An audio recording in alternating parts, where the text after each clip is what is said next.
From stages to lessons, hear how our recent Thought Leader Academy grads are focusing on transformation and not just information in their signature talks on this episode of the Speaking Your Brand podcast. More and more women are making an impact by starting businesses, running for office, and speaking up for what matters. With my background as a TV political analyst, entrepreneur, and speaker, I interview and coach purpose-driven women to shape their brands, grow their companies, and become recognized as influencers in their field. This is Speaking Your Brand, your place to learn how to persuasively communicate your message to your audience. Hi, and welcome to Backstage with Speaking Your Brand. I'm your host, Carol Cox. Today, you're going to hear from three of our recent Thought Leader Academy graduates as they share a 10-minute version of their signature talk for the very first time. They've been working very hard for the past 8 weeks with us to develop their thought leadership message and to create their brand new talk. And here's the thing, as I often say, the women that we work with are incredibly smart. They're incredibly capable. They already create great presentations. The reason they come to work with us is because they know they're ready to step out of the expert trap. They want to go beyond teaching and training and doing something more than that, to empower their audiences in a different way. One of the best ways to do this is to think about the stages that your audience goes through as they develop and transform, or to think about key lessons that you want to share with your audience. And that's exactly what you're going to hear today from our recent grads. We have Wendy McManus, Nellie Some, and Heather Burright. So we're going to go the three of them in order, again, about 10 minutes each. And then we're going to have a roundtable discussion with them afterwards about what it was like to create and deliver this talk here for the very first time, what their experience was like in the Thought Leader Academy, and what is next for them as speakers and as thought leaders. For the very first one, we have Wendy McManus, who is a leadership coach based in the Orlando, Florida area. Wendy, I'm going to load up your slides here and take it away. Wonderful. Thank you so much, Carol. I'm really excited to be here. So I have a question for you. If part of your job is to manage people, here's the question. Do you remember what it felt like when you first got promoted from an individual contributor to a people manager? Do you recall those early days? Were you excited? Were you scared? Were you thinking, holy crap, I'm not sure what I'm doing? How am I going to figure this out? I remember that day when I had my first direct report, my first role as a people manager. And to tell you the truth, I was excited because I had been told for most of my life that I was a born leader. So even though I didn't really know what I was doing as a people manager, I just reasoned that I would figure it out as I went along. And I really needed help. I mean, I was drowning in work. So with my first hire, it felt like I'd found the release valve for the pressure that had been building up. Now, I knew what needed to be done, but I was pretty much clueless about how to guide this other person to be successful in her role. And for example, my approach to, one big challenge of leadership, which is delegation, my approach to delegation was what I would now call dump and run. I was perpetually in a hurry to get the work off my desk by dumping it on my team member and then running as fast as I could back to my stacked up workload. I was constantly overwhelmed. I was perpetually operating in crisis mode. And as a result, I wasn't very thoughtful about how I was leading my young team. As a people manager, I was a naive newbie. And looking back, I can see that my leadership style was based on, honestly, gut instinct and charisma. I felt like everyone else had figured out the secret to managing people, and I was the only one who was floundering. I wondered, do I need to go back and get my MBA, go back to school? Is there some book that everyone has read? Could I find the answer at a conference? Does any of this sound familiar, or was it just me? Now, I actually got positive feedback for my leadership style. I'm pretty sure that was because my first direct report, my teammate Megan, she was so good that she made up for my shortcomings. She barely needed a manager, which was a really good thing because I was barely a manager. Now, I knew that something needed to change, or I was headed for a very bad outcome. It felt like I was going to drag my team down with me. I'm going to tell you all how all this worked out later. Don't worry, the story does have a happy ending. So, among our viewers today, who loves the feeling of being confident and solid, feeling like I've got this, right? Me too. I mean, who doesn't? It's no different when you are a newer manager. You want that feeling of confidence that comes from being competent, from being good at the job of leading and managing people. You want to feel like you know what you're doing, like you're not faking it. And if your goal is to advance in your career as a leader, you want to feel like you're solidly on that path. And if you are a senior leader, you want to fill your leadership pipeline with confident, capable people managers. You want and need those managers to be able to get great results from their teams. And you want to have happy employees. They enjoy reporting to those managers because, as the saying goes, people don't leave jobs, they leave managers. So as a senior leader, you don't want to lose good people because their managers make it so hard for them to flourish. But it's tough, right? Because even though it's incredibly important, we generally do a poor job of preparing new managers for the role. What happens far too often is that we have a rock star individual contributor that produces stellar results. So then we tap them on the shoulder and we reward that performance by promoting them into management, which is an entirely different job than the one they recently excelled in.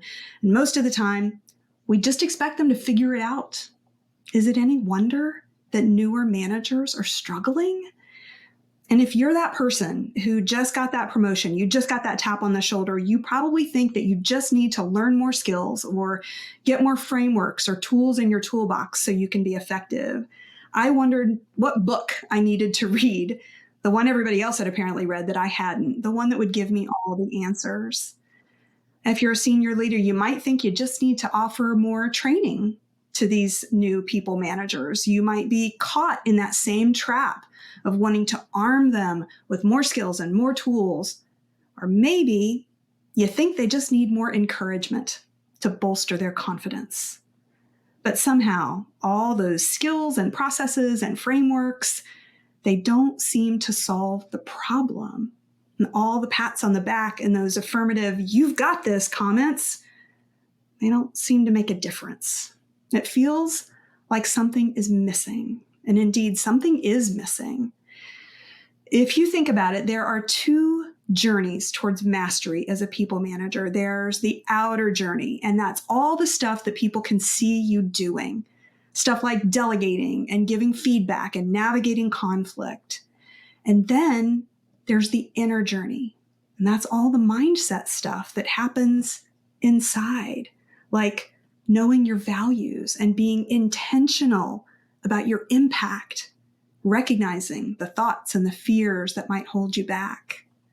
Most of us tend to focus on the outer journey in our quest to become effective people managers. We focus on acquiring more skills and frameworks for our toolbox, but there's still something missing, and that's the inner journey of mindset and intentionality.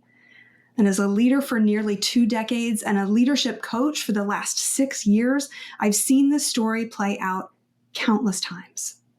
I've coached everyone from CEOs to first-time managers, and on the outside, their challenges appear to be very different, but peel back a few layers, and the issue of mindset turns out to be the real issue most of the time. And that's why I no longer teach the outer journey stuff without the solid foundation of the inner journey. I no longer teach the skills without addressing the mindset.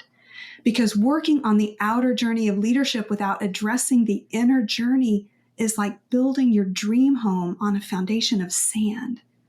It might look good at first, but before long, the sand will shift and your house will crumble. Don't get me wrong, the outer journey is important. We were talking earlier about delegation, so you're going to need to know how to delegate in a way that someone is engaged and excited and prepared to handle the project. But you'll also need to take that inner journey. You'll need to take a look at how you resist delegating in the first place, or why you do that and what you can do about it. You'll need to address the fears that are holding you back before you can become an effective people manager.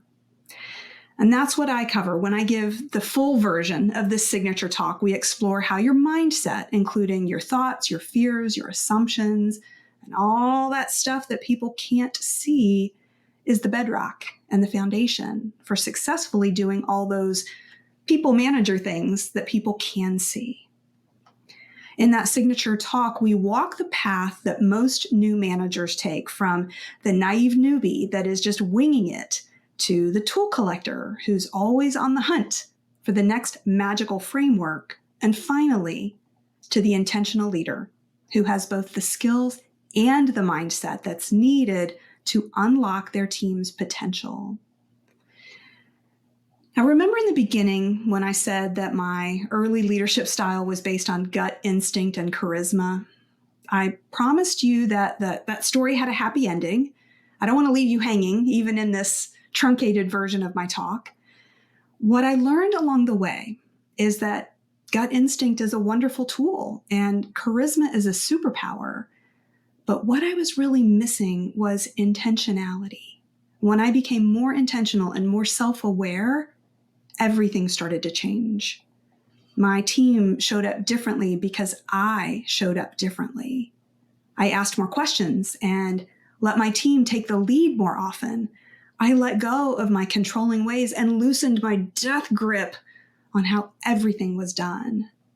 And once I did that, I noticed my team beginning to shift. They became more motivated and more engaged, and they showed more initiative and more creativity. And because I had more trust in them, I was a lot less stressed. So, what would it look like for you to be a more intentional leader? And I encourage you to start with small steps. Just identify one change that you could make, and then pay attention to the thoughts and the feelings that pop up when you begin to put your plans into action. The mindset is the real key to making the change stick. Maybe you need to ask more powerful questions to bring out the best in your team. Or perhaps you want to resist jumping in with all the answers so your team has a chance to think for themselves. Or maybe, if your path resembles mine, you're realizing that you need to release some control and show more trust. You might need to let go of your death grip on the details. So give it a try. Find the courage to extend trust and see how it goes. And if it doesn't work out, you can always go back to the death grip, but I have a feeling you won't. I want to thank you so much for your time and attention. I'm grateful for each of you, and many thanks to Carol Cox and Diane Diaz for this opportunity to speak today. It's been a lot of fun.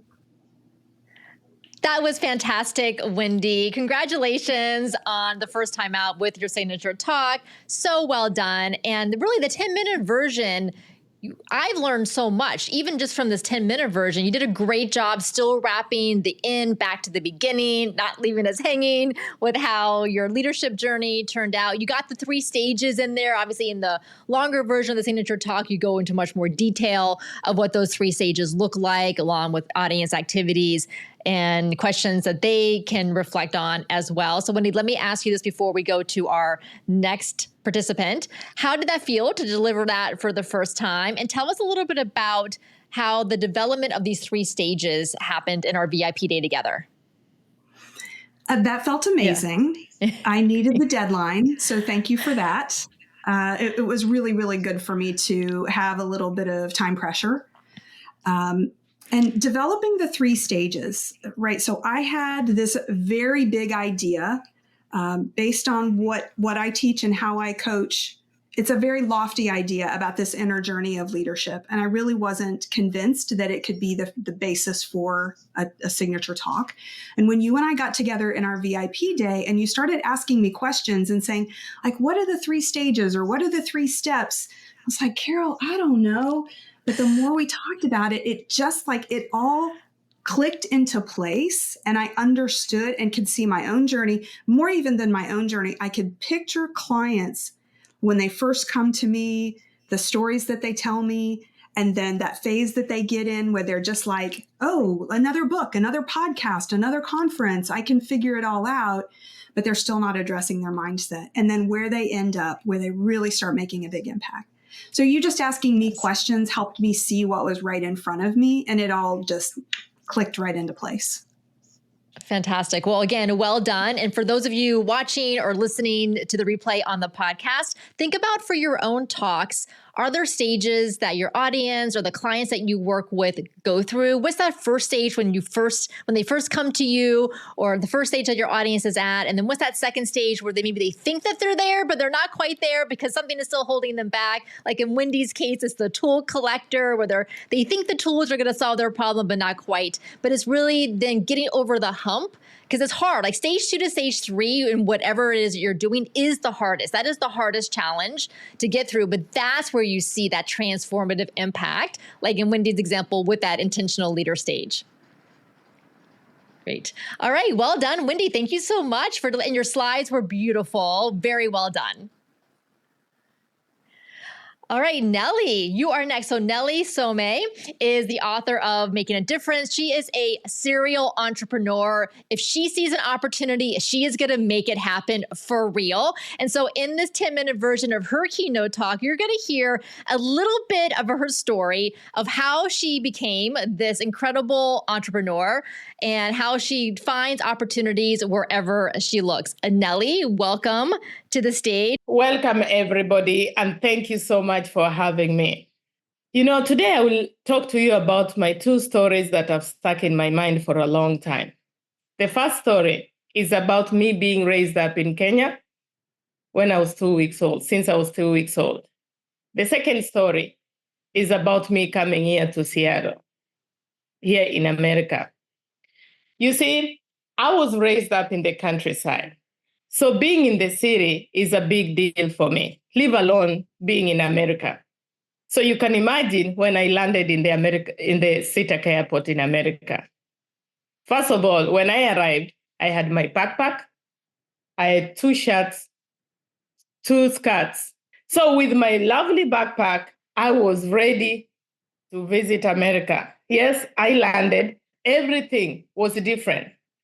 You have to remember being raised up in the countryside in Kenya, being around the city and all that was very hard to me, leave alone being here in America. So you can imagine when I landed in this airport, there were lights all over. The place was so clean, squeaky clean. And there were so many machines running around all over. I mean, it was this wonderland that I remember when I was raised up. I was raised up, as a Christian. I always read about the Bible stories about how heaven looks like. It's so beautiful and all that. To me, this sounded like heaven to me. As I stood there waiting for other passengers to go through the exit door, I realized that there was this machine that everybody was following and going through it. This machine looked scary to me, but everybody was smiling and enjoying it. So I stood behind the line to wait for everybody to go through. And I think that machine now, I know the name, of course, it's the excavator. No, not excavator, escalator. Escalator, yeah, that's the one. So everybody went through this escalator as I just looked at it and wondered how I'm going to do that. At the end of the day, I decided to be the last one so that I can have the courage to go through it. But even with that, I couldn't. It was going so fast. Then all of a sudden, there were 2 parents that came in, grown-ups, with 3 kids with ages around 5 and 7. They just slid in that machine. They were smiling, chatting with their parents. And that's when I got the courage to try myself. I was like, if they can do it, that's easy. So I went there, put my 1 step on the escalator, not excavator, escalator. And I was holding this. Oh boy, did I know. I didn't know what I had signed up for. So 1 leg went to an escalator. 1 leg was stuck behind. I was holding for my dear life. And I was being ripped literally apart. This is a true story, by the way. And while I was struggling there were some good Samaritans, they were trying to help me, like, hey, ma'am, let's help you. And I'm like, no, I'm okay, smiling in my face, but so scared in my heart. You know, what you don't realize when you're an immigrant coming to America, there are so many myths you're told, and everybody wants you. And I had been told, be very careful. When you go to America, you have to know what you're doing, or else they'll take you back in Africa. So at that moment, I was thinking about that, and I thought, if these people help me, they will realize I don't know anything about this machine, and they might take me back to Africa. That's what I was scared. The pain I was going through didn't matter. I was thinking about, I'm not going to go back to Africa. So after a few minutes, literally, I think I started bleeding. One of the excavators cut my leg, and there was this guy that had that power, and I think he just felt sorry. He just decided to act and help me. He held my hand. She was like, ma'am, you're bleeding. I'm not going to let you be bleeding like that. Let me help you out. She pulled my one hand backwards, very nicely, by the way, a very wonderful guy. I took the scarf I had in my head, covered my bleeding, and he showed me the stairs going down where I could use. Until now, let me tell you guys, I do not use an escalator. My husband, the kids use it. I always either go through the stairs or use the elevator. But when I went down, speaking of faith sometimes, when I went downstairs, I had to look for a restroom where I will clean my bleeding. My leg was bleeding bad. So I went to the restroom to try to go clean it up. When I arrived there was this wonderful lady that talked to me, helped me out, and we started chatting, and I realized she came from Africa, a different country from mine, but she had a very heavy accent, and her English wasn't better than mine. Mine was way better. But as she continued talking, she told me how she'd made it in America. She had kids, she was living good while working as a janitor. At that point in my life, I realized if she can do it, I can do it. She talked to me so many times about how opportunities are there. I asked her so many questions. Remember back in Kenya, which I'll talk to you about, is I started becoming very independent as early as 4 years old. And as I took care of my grandmom when she was sickly most of the time, I learned very early to be a caregiver at a very early age. So caregiving was just part of me. So when this lady went on and on, she told me, you know what? The best job you can get that African can easily get it's caregiving. It just blew my mind. And I continued asking so many times about the caregiving. She told me so many things about caregiving, how I can go. She gave me a few contacts, some friends she knew. And, me being very outgoing as I've always been and a little survivor, this was a moment for me to suck all the information. Fast forward 3 weeks after that, 2 to 3 weeks after that, not only did I get a job, but I worked 4 jobs. I worked in a nursing home, 2 nursing homes. I worked in a post office, priority mails, to be, sorting priority mails. And I also worked to King County Library, arranging the books. When I had those few hours with the nursing home, I decided, what, this was not enough. I had all the time in my life to make it work, to make a living and survive. So I took every job I could get. That's, I think, how my American dream and my serial entrepreneur started. But going back to my first story, I was raised up since I was 2 weeks old. I was a product of an early teenage pregnancy, you can call it. I guess they were doing some trial. My father and mother were trying some trial and error while they were kids. Well, here I am. Looking back, I'm like, but now I'm so grateful that I'm here. But since my mom had to go back to school, I was left with my grandmom since I was 2 weeks old. So literally, I haven't really been raised up with my mom, my grandmom. But her being older, she became sickly a lot of time. God bless her heart. She loved me protected me and provided me everything I needed, despite the fact that I was very poor and she was very poor. In fact, I started becoming an entrepreneur at a very early stage. I sold pineapple in the village, eggs in the village, and moonshine. They call it changa, but here I realized the name is moonshine. No. Don't look at me like that. Yes, moonshine made my life. I'm proud to say that. And that's how I really survived over and over. But you know what? That survival skills, when I came here in America, those survival skills really paid off. It's funny how your childhood really can shape you to become who you are. Remember, I came here in America. I didn't know anybody. I had my step aunt who was picking me up in the airport, and he was very late. I was a little frustrated, but guess what? Her being late made me meet with this lady in the bathroom. And all of a sudden, meeting that lady, speaking of having people in your life, help us in our life to help you through to become who you are. And speaking of having scenarios and situations happening in your life that sometimes you don't know why they're happening, but they turn up to be meant to be there. Okay, so my first lesson, after coming, I'll just make a summary. I had the first dream coming in America with all the hardship, but I realized that I wasn't really good at getting help. I'm talking about the elevator. I'm talking about realizing that I can really use some help in the bathroom with this nice lady. Then going back to Kenya with all my life, having very hardship life and, struggling to survive and depending on selling food, vegetables, pineapple, moonshine in the street. Back in the day, since I was young, I thought that was very tough.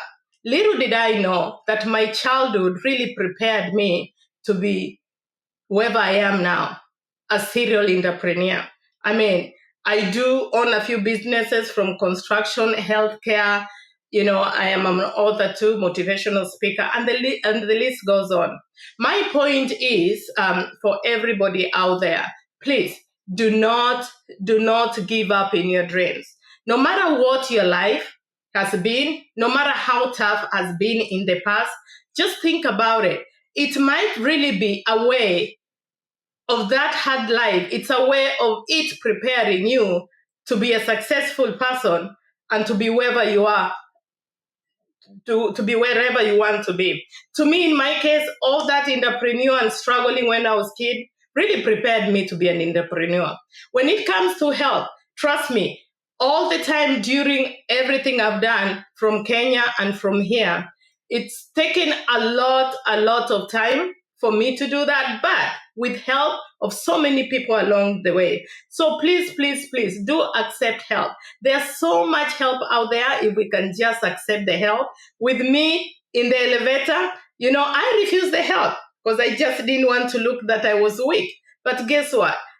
That guy who decided to help me really helped me a lot. Maybe I would have broken my leg struggling there. And then the help that I met again this lady in the bathroom, and she was able to navigate and show me how to navigate around to be a caregiver, is what really helped me to get a job. In the next 3 weeks, after 2 to 3 weeks, I was working. And that's where my dream came in. So my advice or my inspiration to you is keep on looking for that help, keep on pushing for that dream, because you never know when you knock, whenever the door will be open.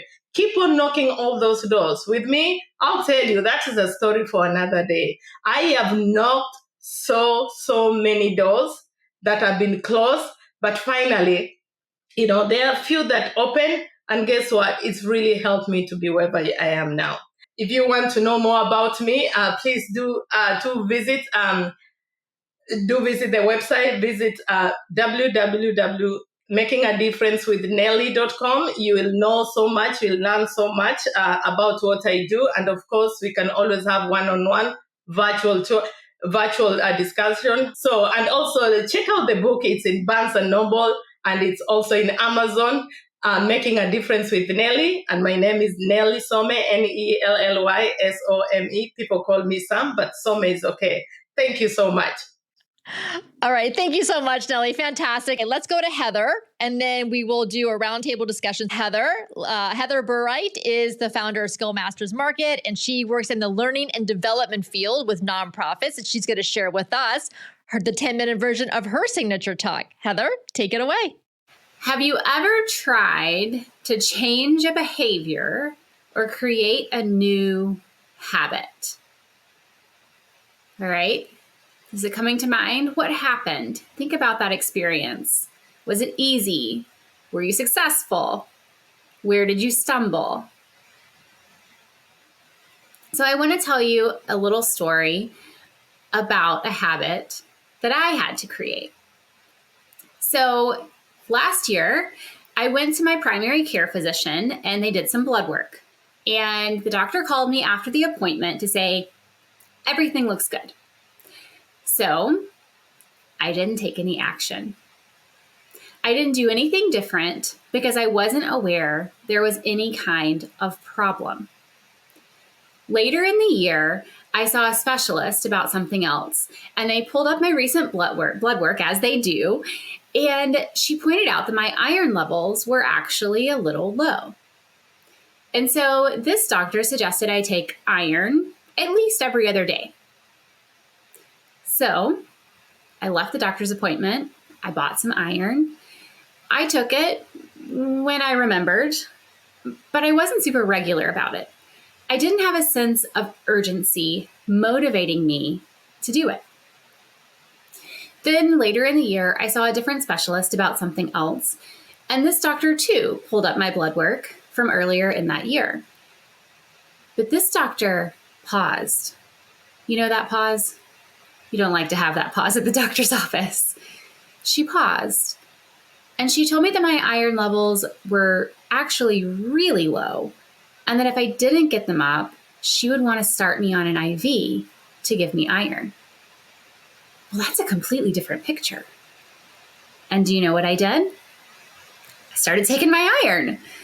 But it wasn't until someone made me aware of the problem. They gave me instructions on how to fix it and made me uncomfortable thinking about the alternative that I decided to change my behavior. And even then, I had to set an alarm on my phone to remind me to take it.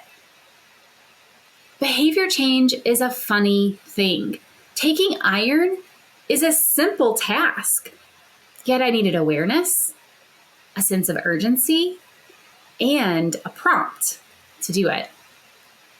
So why are we surprised when we want our learners to change something and they don't? Even a simple change can feel really complex. And we have to be intentional as we design for behavior change at every step in the learning and development process. And that's what we're going to explore today. Here's the challenge. Knowledge doesn't equal behavior change. Yet most of our training focuses on what people need to know and maybe do if we're lucky. They don't actually account for the behavior change.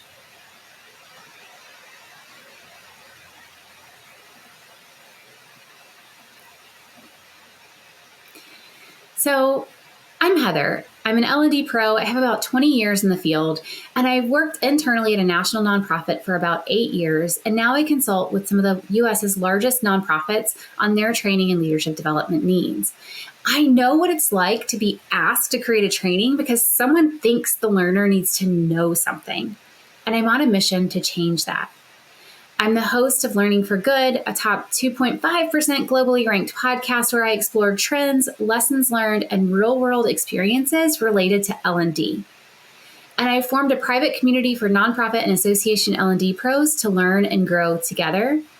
And I'm also a contributor to many industry organizations such as Chief Learning Officer and Training Industry, Inc. I've been at this for a while, and I'm on a quest to always do it better, because the people we serve deserve it.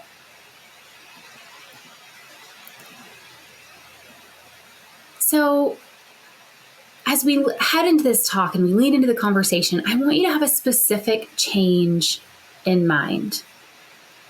What is one change you need a key audience to make?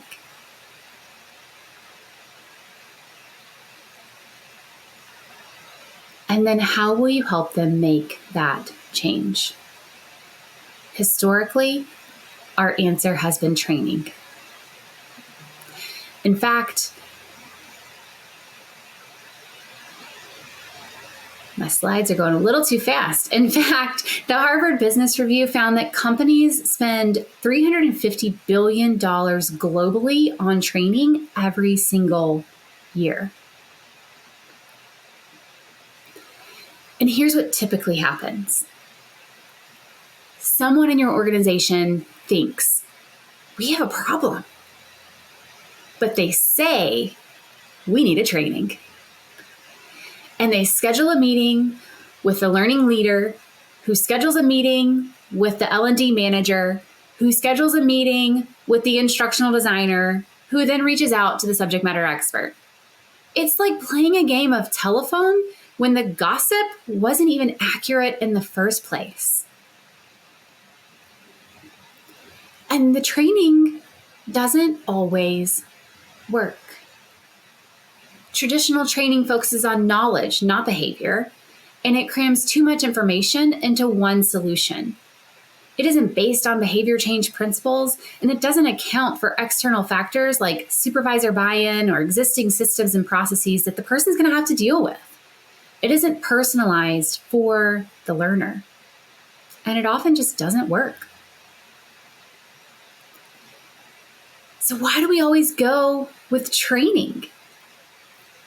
As American rapper Cheryl James said, change is not an event, it's a process. And training is an event.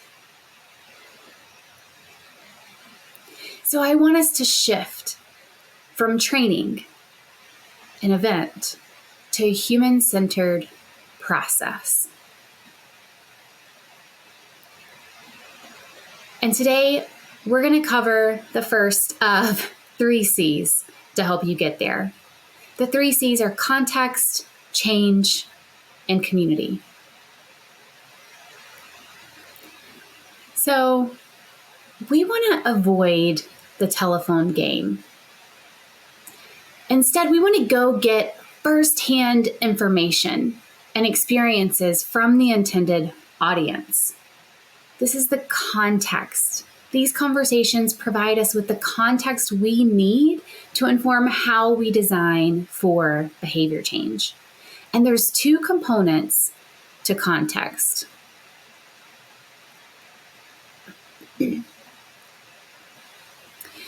The first, what is happening inside the organization, or even potentially outside the organization, that's driving this need for behavior change?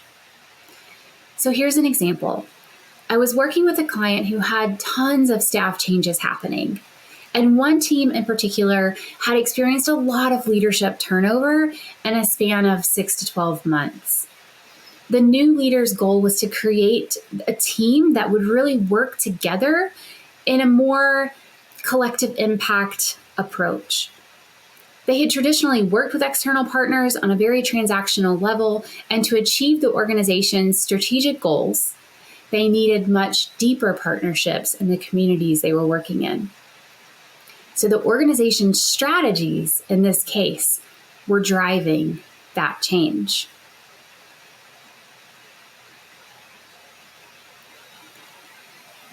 The other component of this is, what is the day-to-day experience of the learner? What might motivate them or discourage them from making this change? For this client in particular, the amount of leadership turnover had impacted morale. Staff didn't feel seen, heard, or valued. Why should they put a ton of effort into one executive's vision when history told them they were going to get a new one in just a few short months? On top of that, the team had other work. They had enrollment quotas they had to meet. Because on top of creating these partnerships, they were responsible for enrolling students into their programs. And so there were both real and perceived barriers to this change. And if you had asked them why they weren't creating deeper partnerships, they would have told you, I'm busy working. So at the beginning, you identified a change that you need your audience to make. Now I want you to empathize with them. Put yourself in their shoes. Think about their daily experiences at work. What might motivate them to make that change? What might prevent them from making that change? Wendy, I think about your talk and the leaders that you're coaching, and what might motivate them to make that change. Maybe they're just tired of it feeling hard. They're tired of feeling overwhelmed, and they want some solution, right? They're collecting all their tools. They want a solution. There is a motivation and a desire to change. But what might prevent them from making that change? I would say you're probably going to face a couple of things. One, they're busy, which is why they're having a hard time doing it to begin with. And so that will also be something that could be a barrier for them. Or it might be that they haven't bought into mindset because they're so focused on the tools and the skills. And so at this point, really, this is all just a guess. But these are things you can discover when you spend time with your audience. And this will give you the context you need. Context is just one of the 3 C's, and it's the only one we're going to explore today. But when you use the 3 C's, you can create the play-by-play for your learners. And then they can get out on the field with their team and win. And really, when you do this, when you focus on these 3 C's, there is no limit to the impact you can have. You're doing important work. You're a strategic partner to others in your organization. You're helping people navigate change and show up as their best selves every day. You're building the future leaders of your organization. You're amplifying the work of your nonprofit, accelerating its impact, and making a difference in communities around the world. A couple of years ago, I created a learning experience for a client. We knew that postpartum death rates were too high, and this organization was committed to bringing those numbers down. They saw doulas and midwives as the conduit for this, so we set out to create a behavior change. We needed them to build a great relationship with their clients, and we needed them to recognize urgent warning signs in postpartum women. We needed them to leverage the relationship they're building to encourage their clients to seek medical care. And so we designed an experience to help create this change. A few months after we launched, we heard from one of the learners. She had done it. She had recognized something that was going on with her client, and she got her to seek care. She was right. She probably saved a life. All because we were intentional about how we designed that experience. Do you want to have that kind of impact? And that is what we have today. I invite you to create that kind of impact. Thank you, Carol, for this opportunity. All right. Congratulations, Heather. Well done. Well done. Really, you did a great job with that. And, here, I'm going to ask you a question, then we'll open this up to the roundtable. So first, Heather, how did that feel delivering this 10-minute version of your talk for the first time? It felt fine. I feel like I have shared pieces of that, but never everything together. So it felt good to do it. Feels really bad that the internet isn't working great. It's been a 2-week battle at my house, but that's all right. Yeah. Well, we manage. We can still see you. It's okay. All right. So then let me ask you this, Heather. So I know that when we worked together on your VIP day, clearly because you create trainings for a living, right? That is your business. That's the work that you do with the nonprofits that you work with, is you create these training experiences for them. So that I knew when we were working together on your signature talk that it would be very easy for you to do a training for your audience, conference presentation, whatever it happened to be. And so I knew we needed to pull back and think about the bigger thought leadership and what makes your approach different. And that's where, in all my questions during our time together, was deciding on the 3 C's, the context, the change, the community, because, and for the audience who are watching and listening, so this is what I want you to think about, is like, Heather's not there at the conference to teach the audience how to create a training. Like, that's not her role. Her role at that conference is to help the audience see maybe where they're getting stuck, maybe why things aren't working as well as they could be, and what can make the difference. And then obviously why Heather is the go-to expert, right? Because she's still the expert. Why Heather's the go-to expert in her company is to help them navigate that journey that they want to for their learner population. So then Heather, so let me come back to you. How did you feel when I suggested that you open with that story about needing to take iron and that habit not taking hold until that third doctor that you saw? I mean, it felt natural, I think, in that we use stories in training too as a learning tool, but I hadn't really figured out how to pull all the pieces together. And so I knew that the story was relevant. I wasn't sure how to create all those connections because I hadn't really labeled my 3 C's. I hadn't really thought through how all of those pieces were connected. So I knew it was a good example of behavior change. I just didn't know exactly how to tie it together yet. And that's really what you were so good at, is helping us kind of frame, what are those stages, or what are those things that people are going to go through, the steps in the process, and then connecting those dots so that story has a through line throughout the talk. Yeah. And this is why when you think about opening your talk for the 3 of you here and for the rest of you listening, is you could start with audience questions. You could start with a story. I always like to think about, where is the audience at? How can you get them not only interested in your topic, but validate probably what they're already experiencing?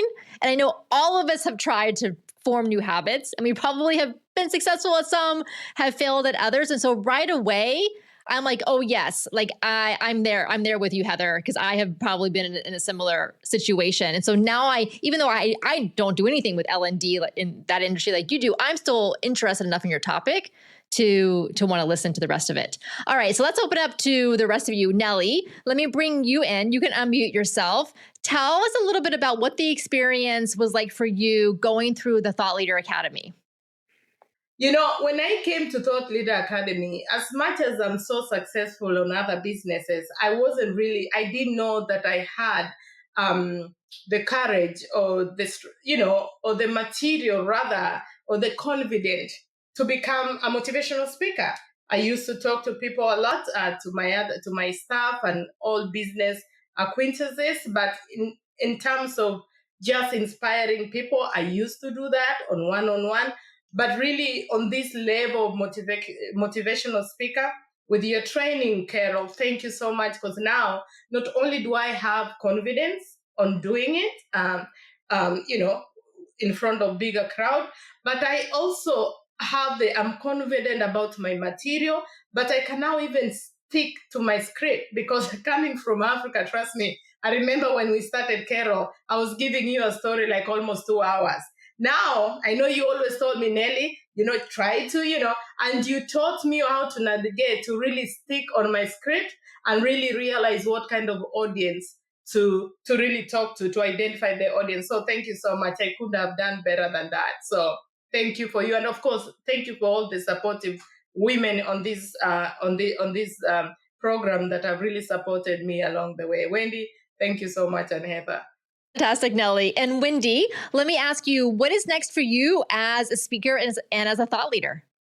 What's next, I can frame up by kind of looking back. As I've been on stages in the past, I've always been in that teacher expert space.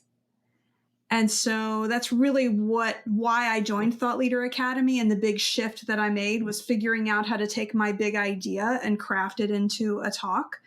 So what's next for me is refining that talk and getting out there and starting to pitch it. I live in Orlando. There are loads of opportunities here. I just have to go out and make it happen and find them. Yes, I know you are ready for keynote opportunities. You are excellent at workshops and all the conference sessions that you have done. And I know you provide so much value to your audience. And I'm excited to see you as a keynote speaker, gracing bigger and bigger stages as time goes on. Me too. Me too. All right. And Heather, what about you? What's next for you as a speaker and thought leader? I have a couple of things I want to continue refining in my talk. There's a couple of things I want to build out a little bit more in the community section, because I think the relationship piece, the social influence piece, is a huge part of someone's success with behavior change. So I want to do that. And then I will be pitching to conferences as well.